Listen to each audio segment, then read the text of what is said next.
ইউনিয়নগুলির কার্য সমিতি মতলব তার মানে সাংগঠনিক এক দিবসের সাংগঠনিক বৈঠক করা। তো সংগঠন কাজ শক্তিশালী করার জন্যই আজকে এই ইউনিয়নে এই সাংগঠনিক বৈঠকের আয়োজন করা হয়েছে।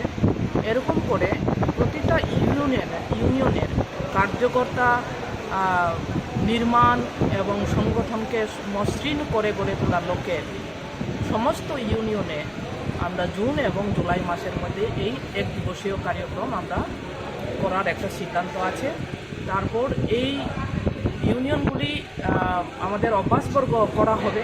আগামী দিন অনেকগুলি কার্যক্রম আমাদের আছে। জেলাগুলি আমাদের জুন এবং জুলাই এই 2 মাসের মধ্যে আমাদের ত্রিপুরা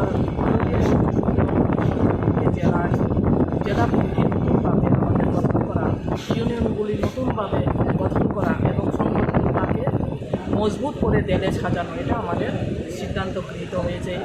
এই অনুসারে আজকে আমরা এখানে সবাই এক দিবসীয় সাংগঠনিক বৈঠকে প্রতিটা জেলার মহকুমার কার্যকর্তারা এখানে উপস্থিত আছেন। আমাদের এখানে সাংগঠনিক বিষয়গুলি নিয়ে আলোচনা হবে।